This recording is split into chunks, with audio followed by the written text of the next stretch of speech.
Now to our other top story tonight. A local police officer indicted, accused of putting a gun against a man's head and threatening to kill him. Attorneys for the victim say a video shows the confrontation involving Officer Yencheski Santiago. ABC7's Mike Cunneen watched that video today. Mike joins us live from Bowie with what he saw and how police are reacting. Mike? Maureen, the 30-second cell phone video, it was recorded from a nearby car by the cousin of the man who had just dropped him off at his home here in Bowie. Now, the video shows the uniformed officer holding his weapon at the man's back and shoving him forward. The man then turns toward the officer. The officer points his weapon at the man's forehead, maybe even making contact, then drops down to the man's mouth. And all about 10 seconds go by with the gun at the man's head. And during this time, prosecutors say that the officer threatened the man's life.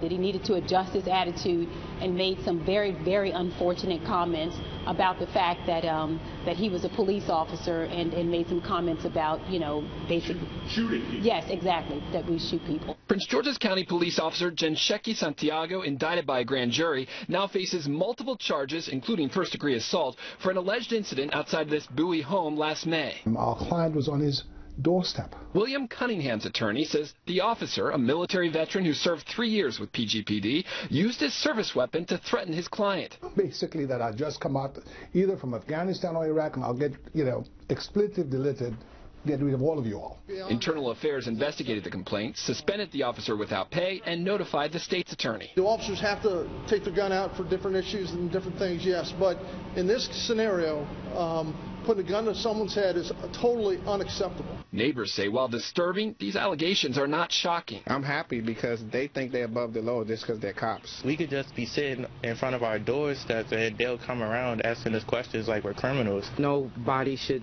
be afraid of the police. So, and with everything that's going on in our nation, there has to be some common sense in our policing.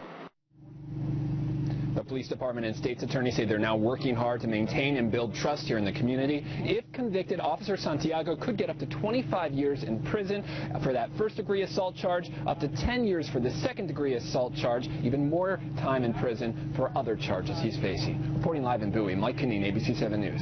Thank you, Mike. Within the past year, ABC7 has reported on the arrests of 3 off-duty Prince George's County police officers on assault charges. In 2 of those cases, investigators say the officers pointed guns at the alleged victims.